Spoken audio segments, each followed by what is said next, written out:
자, 오늘은 물로 된 포도주. 자, 포도주가 모자라다.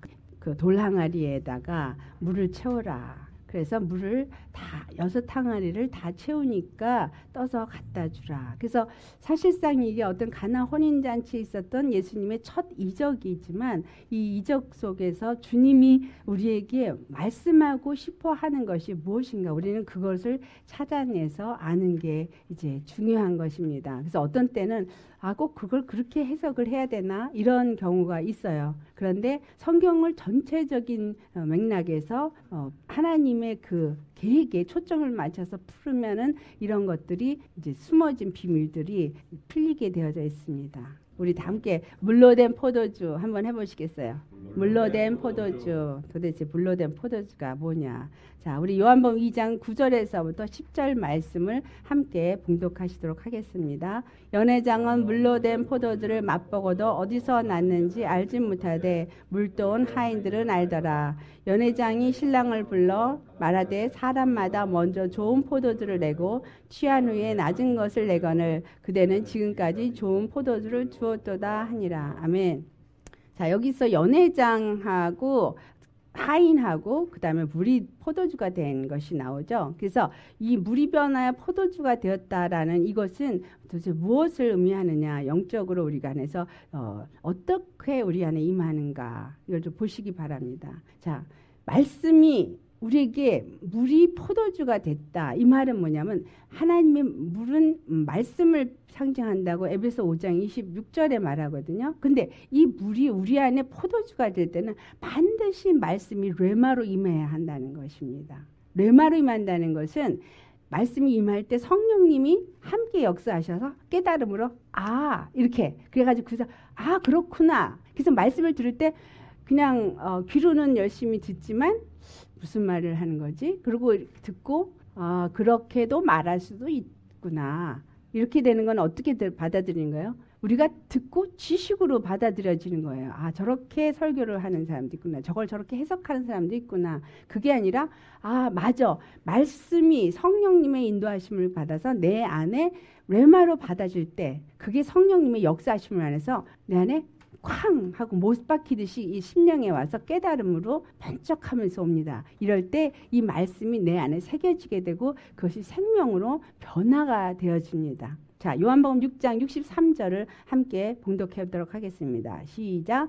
살리는 것은 영이니 육은 무익하니라. 내가 너에게 이르는 말은 영이요 생명이라. 예수님이 하시는 말씀은 영이라는 거예요. 그러니까 말씀은 뭐가 항상 같이 역사를 하냐면 성령님이 그 말씀과 함께 역사를 해요. 그래서 전하는 사람도 굉장히 중요하고 받는 사람도 중요해요. 왜냐하면 전하는 사람이 성령님으로 인도함을 받으면 그 말씀이 성령님과 함께 역사해서 전달이 되어지고 또 받는 사람도 그 말씀을 사모하는 심령으로 와서 정말 간절한 심령으로 받고자 할 때 성령님이 그 사모함을 만족해 하심으로 우리에게 그것이 은혜가 되게 하고 생명으로 받아들일 수 있게 도와주신다는 거죠. 그래서 우리가 기도할 때 전하는 자나 받는 자나 한 영감 안에서 주고받게 하여 주옵소서, 이런 기도를 하는 건 뭐냐면 한 성령 안에서 전하는 자도 성령의 인도함을 받아 전하고 받는 사람도 성령님의 도우심 안에서 생명으로 받게 해 주시옵소서, 이런 의미죠. 그래서 이 말씀이 우리에게 생명으로 임하도록 여러분은 항상 말씀을 공부할 때 기도를 하시길 바랍니다. 그래서 이 물이 변하여 포도주가 되는 것은 생명으로 변화될 때를 말한다. 그런데 이것이 물이 변해 포도인데 다른 게 또 하나 있어요. 그게 뭐냐? 말씀을 만약에 지식으로 받게 되면 뢰마로 받지 않고 지식으로 받으면 그 말씀이 율법이 되어져요. 그래서 알죠? 잘 알아요. 머리로 너무너무 잘 알아요. 오늘날 이 머리가 크고 귀만 큰 교인들이 굉장히 많아요. 왜?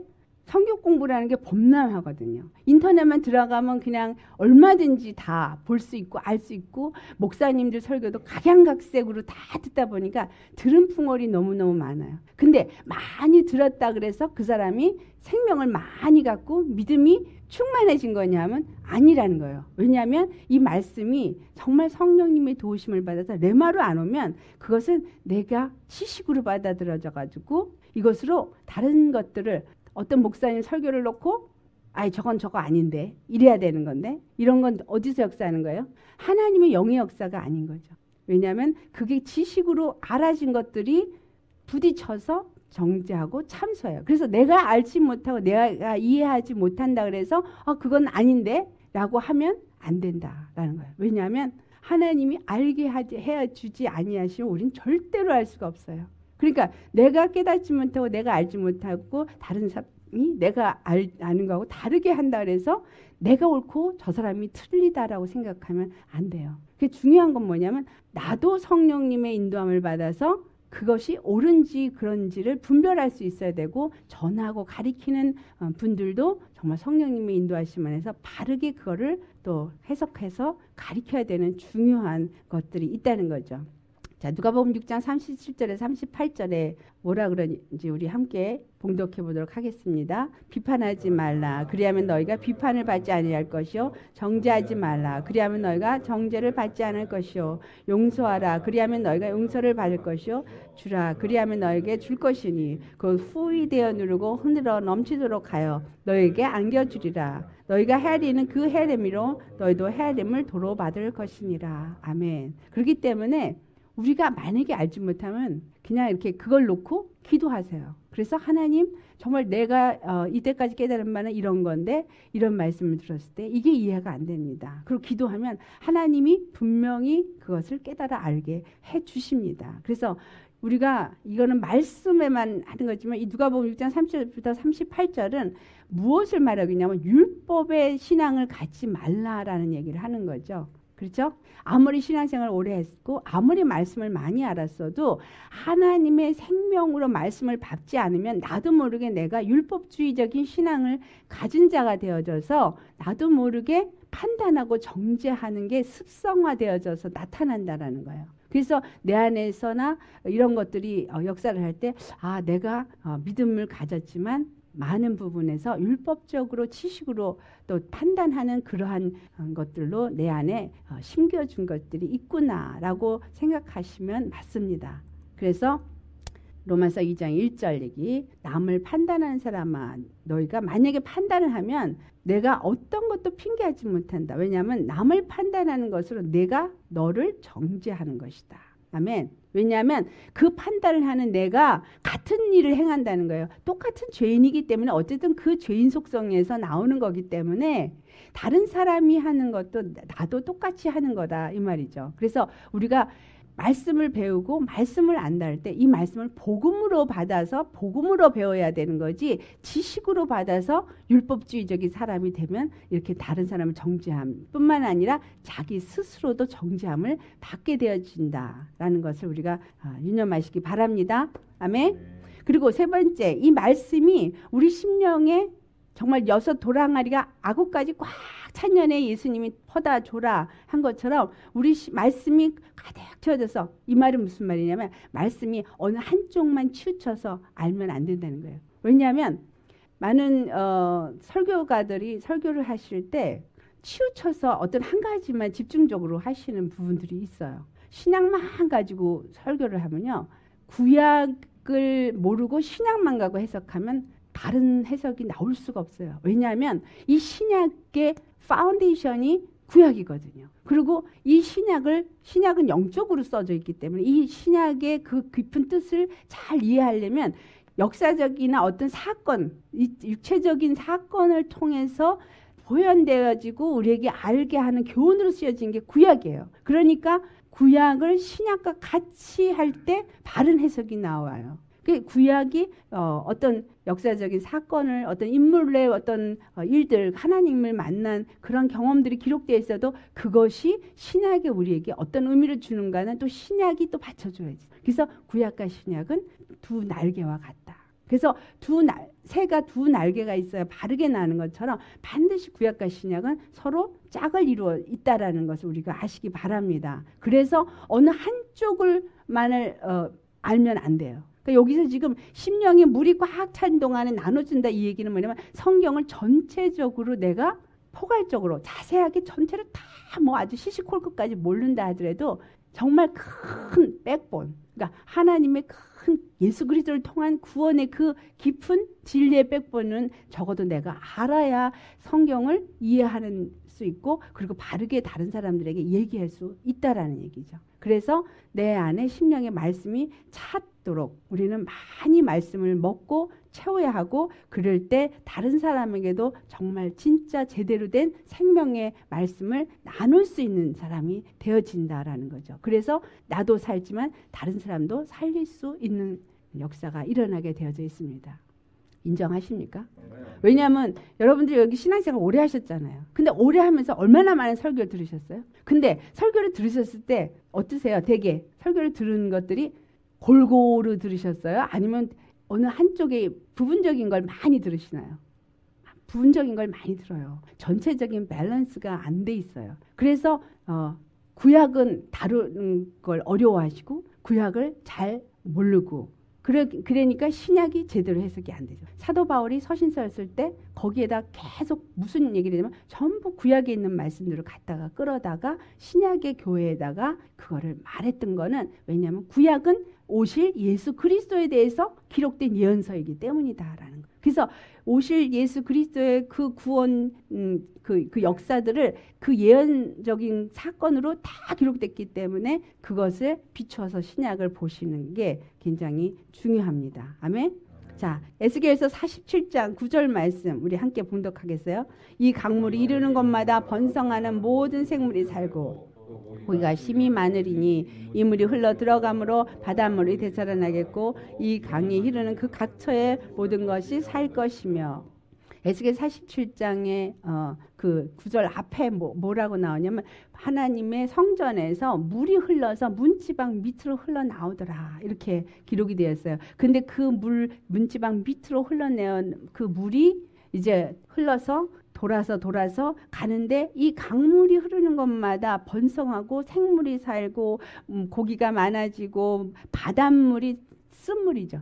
짠물, 단물로 변화되어지고 그러니까 여기서 바닷물도 뭘 의미하냐면 세상의 물 그러니까 복음의 생수의 강이 아닌 세상과 접해서 짜진 물 이런 물들이 다 단물로 변해서 다 살아난다는 거예요. 무슨 말이냐면 우리 심령 속에 그동안 무엇을 많이 받아 마시셨어요? 짠물을 받아 마셨어요. 세상의 지식을 굉장히 많이 받아 먹었죠. 지식이 굉장히 많이 받아 먹었습니다. 그래서 그 세상 이론, 세상 어떤 지식 이런 게 가득 차 있어요. 내 안에 가득 차 있어가지고 하나님의 생명수의 말씀이 우리 안에 들어와서 이 물이 흘러 들어가서 이 짠물을 다 내보내고 우리 심령이 하나님의 말씀으로 살아서 역사되어질 때 우리를 통해서 또 이 물이 흘러서 다른 사람에게 또 가게 된다라는 거예요. 그래서 또 짠물을 많이 마셔서 짠물 많이 마시면 어떻게 해요? 목이 마르죠. 컬컬하고 목이 말라요. 지금 영적으로 목마른 사람들이 너무너무 많아요. 그러니까 이렇게 목마른 사람들에게도 또 그게 흘러내려갈 수 있도록 내가 생명수의 말씀으로 충만해지셔야 하는 겁니다. 그래서 오늘 여기서 여러분 공부하는 거는 듣고 여러분 지식이 되고 여러분 머리 커지라고 드리는 게 아니라 이거를 내가 깨달아지고 아 그렇구나 하면 누군가하고 대화를 나누실 때 그게 그런 의미예요 하고 한마디 자 빌립이 핍박이 예루살렘 성에 있어가지고 사마리아로 올라갔어요. 거기서 누굴 만나요? 내시를 만나요. 내시가 이사야서를 읽을 때 내가 이거 무슨 뜻인지 모르겠다. 성령께서 가까이 가라. 그래서 그가 가까이 가. 빌립 집사예요. 목사 아니에요. 그런데 그 집사가 가서 그 사람에게 가니까 네가 뭐를 읽냐? 이사야서인데 내가 뜻을 모르겠다. 그러니까 올라타라. 같이 타서 거기서 이사야서가 바로 예수 그리스도를 말하고 있는 것을 설명을 해주는 거예요. 그러니까 우리가 어떻게 해요? 말씀을 아는 이유는 그렇게 우연이라도 누군가가 만났을 때 이게 내가 무슨 일인지 모르겠어 하고 할 때 내가 깨달은 말씀을 함께 쉬어하는 거. 이건 뭐예요? 그러면 그 내시가 그렇구나. 내가 침례를 받으랴. 저기 물이 있으니 나에게 침례를 주라. 그 사람이 예수를 영접한 사건이 일어나는 거거든요. 그래서 우리가 내가 오늘 말씀을 먹는 것 다른 사람에게 이 말씀을 나누기 위해서 내게 주어지는 것이다 라는 것입니다. 아멘. 예, 그래서 자, 두 번째 이 물이 포도주가 된 것은 새 포도주의 근원은 하나님과 및 어린 양의 보좌라는 것을 말해주는 겁니다. 이전에 세상 포도주도 있고 음행의 포도주도 있었어요. 그런데 이러한 세상이 취하는 포도주는 우리에게 생명을 줄 수 없는 페이크 포도주예요. 그렇죠? 그런데 우리에게 생명을 주는 포도주는 예수님의 보혈이죠. 그 예수님의 보혈이 우리에게 새 포도주인 거예요. 그래서 그 새 포도주가 하나님과 및 어린 양의 보좌로부터 흐르는 생명의 말씀인 예수님이죠. 그 말씀이 육신이 되어 오신 그 예수님. 근데 그 예수님이 말씀의 계시로 오셨고 또 그 입을 통해서 우리에게 말씀을 준 이런 모든 것들이 바로 새 포도주다라는 것입니다. 그래서 계시록 22장 1절 말씀 우리 같이 봉독해 보겠습니다. 시작. 또 그가 수정같이 맑은 생명수의 강을 내게 보이니 하나님과 및 어린 양의 보좌로부터 나와서 여기서 에스겔서 47장에 한 것과 똑같이 이 계시록 22장 1절 이후에 보면 이것이 길 가운데로 흘러가 가지고 뭐 강가에 12 생명나무가 세워지고 뭐 잎사귀가 마르지 아니하고는 그 시절을 쫓아 과실을 맺고 그래서 모든 자들에게 그 잎사귀가 양약이 되고 이런 얘기들이 써 있어요. 근데 이것이 계시록에 있는 이것이 똑같이 에스겔서에도 있고 이것이 뭐냐면 바로 예수 그리스도의 어린 양감이 보좌로부터 흘러내리신 하나님의 말씀에 의해서 그것이 많은 소송의 역사들이 일어나고 생명나무는 누굴 말하는 거예요? 믿는 우리 성도들을 말해요. 우리 성도들이 다 어디에 심겨진 거예요? 생명 강가에 심겨진 거예요. 우리가 하나님의 말씀을 받았을 때 아멘 받고 그 말씀을 내 것으로 확 받아들여서 그 말씀을 나를 심으시면은 생명 강가에 심겨진 생명나무가 되는 거예요. 그래서 우리는 그 생명 강의 그 물을 계속 빨아 먹는 생명나무가 돼야 되는 거예요. 그래서 우리가 계속 빨아 먹을 때 생명 과실을 맺어지게 되죠. 그래서 하나님의 말씀이 이와 같이 생명으로 받아 먹을 때 생명 과실을 맺는 생명나무가 되어진다. 그래서 계시록 2장 귀 있는 자들은 성령이 교회들에게 하는 말씀을 들을지어다. 그래야만 네가 생명나무 실과를 먹게 돼 해주겠다. 이런 얘기가 나오는 거죠. 우리 생명나무 실과를 열심히 먹을 수 있는 사람 되시기 바랍니다. 자, 그래서 세상 사람들은 달랐는데 이 이스라엘이 왜 하나님 앞에 혼이 났냐면 예레미야 17장 13절 말씀 읽어보시겠어요? 시작. 이스라엘의 소망이신 여호와여 무릇 주를 버리는 자는 다 수치를 당할 것이라. 무릇 여호와를 떠나는 자는 흙에 기록이 되어리니 이는 생수의 근원이신 여호와를 버림이니이다. 아멘. 이스라엘의 소망인 그 여호와 그 주를 버리는 자가 수치를 당하게 되고 여호와를 떠나는 자는 흙에 기록이 된다는 게 음부에 내려간다 이 말이에요. 왜냐하면 생수의 근원이신 여호와를 버렸기 때문에. 그래서 우리는 생수의 근원이신 그 여호와를 그 생명수를 받아먹기를 사모하며 그 말씀에 순종하는 그러한 믿음의 사람들이 다 되셔야 한다는 겁니다. 아멘입니까? 예수님의 생수의 근원이 저 하늘 보좌에 있는가요? 어디에 있는 거예요? 아까 생수의 근원은 하나님과 및 어린 양의 보좌라 그랬잖아요. 근데 그 보좌는 천국에 있죠. 그래서 천국 저 하늘 저 멀리 있는데 그걸 내가 어떻게 먹어? 어떻게 마셔? 그러죠? 아니에요. 예수님이 바로 나의 주, 나의 구원의 하나님으로 내가 그분을 머리로 영접을 하면은 그 보좌가 내 심령 안에 들어와서 세워지게 돼 있어요. 그 구약에서 모세의 의자라고 말해요. 모세의 의자. 모세가 출애굽을 해서 광야에 있는 동안에 모세의 시시라고 해가지고 앉아가지고 전부 뭐 했어요? 사람들이 그 앞에 문제를 갖고 와서 내올 때 거기 앉아가지고 다 재판을 했거든요. 그러니까 이드로가 장인 이드로가 아니 이 백성들을 이렇게 세워놓고 이러면서 백성들도 피곤하고 너도 피곤하니 1000부장, 100부장, 50부장, 10부장을 세워서 그들에게 해라. 이 모세의 씨 이게 뭘 상징하냐면 하나님의 보좌를 상징해요. 우리를 판단하시고 우리를 재판하시는 분은 하나님 한 분이신데 그 재판이 무엇을 말하냐면 말씀으로 판단하시거든요. 하나님이 하신 말씀이 마지막 날에도 우리를 판단하세요. 근데 그렇다면 내가 내 안에 계속 나를 판단하고 나를 지배하고 내 생각과 마음을 사로잡는 것이 하나님의 말씀이라면 그 말씀이 내 심령 속에서 계속 흘러 넘쳐나는 거거든요. 그러니 근데 이 말씀이 흘러 넘쳐날 때 뭐라 그러죠? 내 배에서 생수의 강이 흘러 넘쳐난다 그러잖아요. 그건 바로 믿는 자가 받을 성령을 말한다. 그러니까 보좌가 어디에 있는 거예요? 내 심령 속. 그러니까 천국이 저기 있다 여기 있다 하지 마라. 바로 내 안에 있다. 이렇게 말하는 거예요. 그러니까 이 보좌가 내 안에 있어서 그 보좌로부터 흘러내는 생명수를 내가 먹고 계속 그 말씀에 지배를 받는 자가 되어야 한다라는 것이죠. 그래서 이 보좌가 내 안에 세워졌다는 얘기는 말씀에 내가 지배받는 자가 되어져야 된다. 만약에 내 생각과 내 마음이 나를 지배한다 그러면 하나님이 앉으셔야 될 그 보좌에 내가 앉아 있는 거예요. 사단이 앉아 있는 거예요. 사단이 주는 세상적인 생각이 나를 자꾸 지배를 하잖아요. 그럼 사단이 앉아 있는 거예요. 사단이 내 임금이 되었다 이 말이죠. 근데 하나님의 말씀이 나를 지배하면 하나님이 내 왕이시고 나의 주가 되어졌다라는 거죠. 그래서 내 안에 바로 이 생수의 근원이신 여호와가 있어야 된다라는 것을 이 예레미야서 17장 13절에 하는 말씀입니다. 이스라엘이 하나님을 주로 섬겨야 되는데 그 하나님을 버렸기 때문에 생수의 근원이신 여호와가 떠나버린 거예요. 그러니까 왜 더 이상 말씀에 그들이 지배를 받지 않았다는 거죠. 그래서 우리가 오늘 예수 믿는 우리들도 바로 이 생수의 근원인 여호와가 우리 심령 속에 주인으로 계셔야 합니다. 자, 그 다음에 두 번째, 연회장은 물로 된 포도주를 맛보고도 어디서 나는지 알지 못하되 물도온 하인들은 알더라. 이 말씀을 보면서 우리 첫 번째 연회장은 하나님의 말씀의 맛을 아는 사람이에요. 여러분 하나님의 말씀의 맛을 아십니까? 여기서 안다는 야다 이 말은 뭐냐? 경험하다. 경험하다라는 거야. 말씀의 맛을 아는 건 이 말씀이 달고 이 말씀이 어떤 때는 쓰고 어떤 때는 딱딱하고 어떤 때는 부드럽고 말씀의 맛을 아는 그러한 사람이죠. 그런데 로마서 14장 17절 말씀 우리 함께 봉독하겠어요. 하나님의 나라는 먹는 것과 마시는 것이 아니요 오직 성령 안에 있는 의와 평강과 희락이라.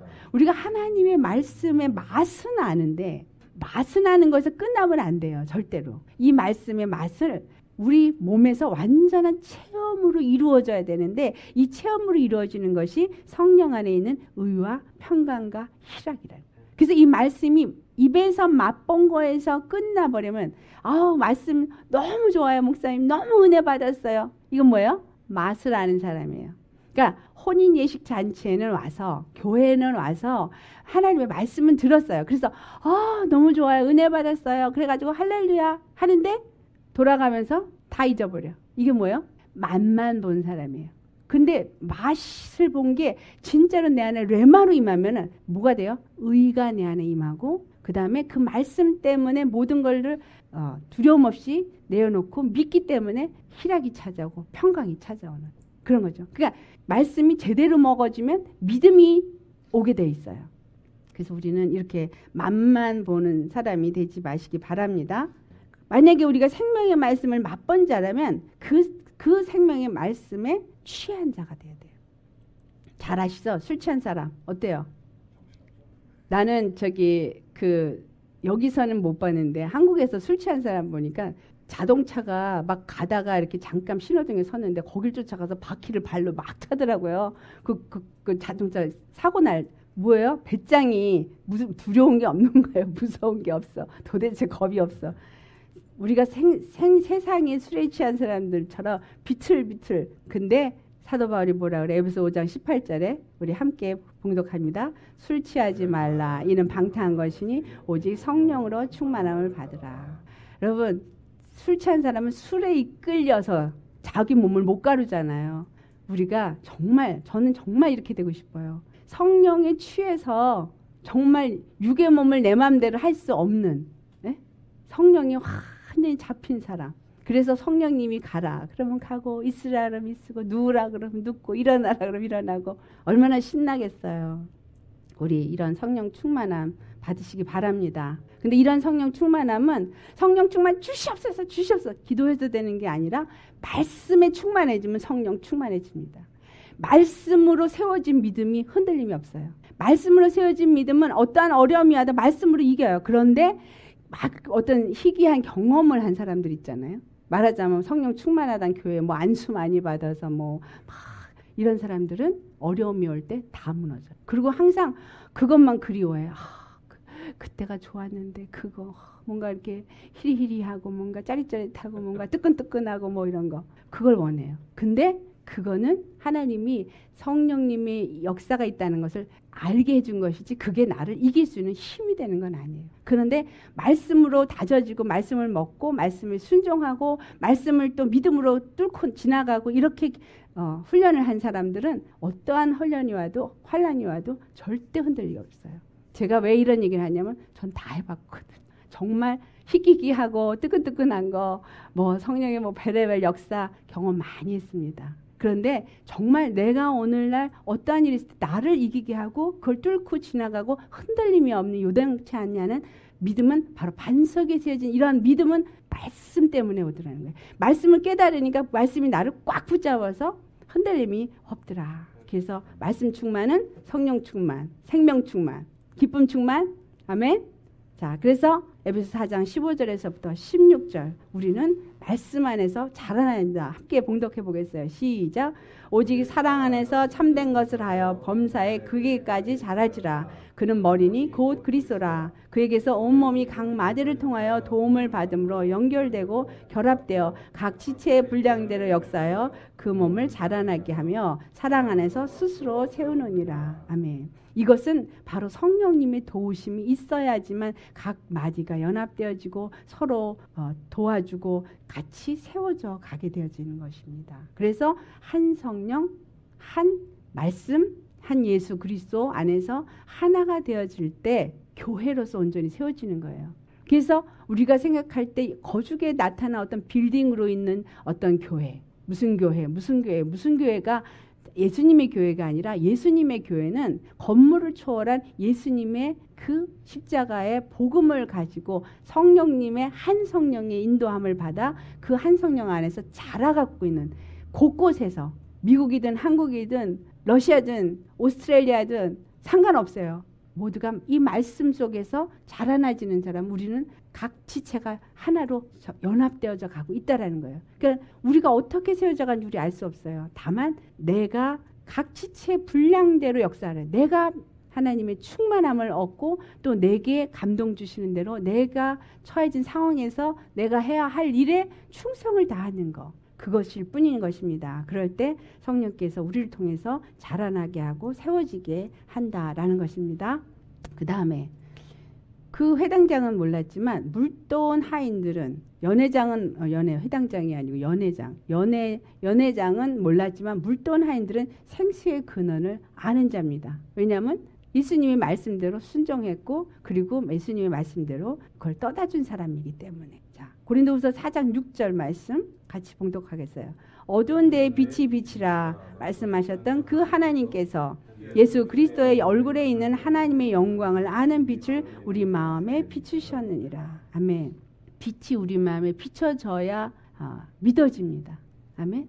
이 말씀을 듣긴 들어도 내 안에서 체험이 하나도 없으면 무슨 말을 하는지 전혀 몰라요.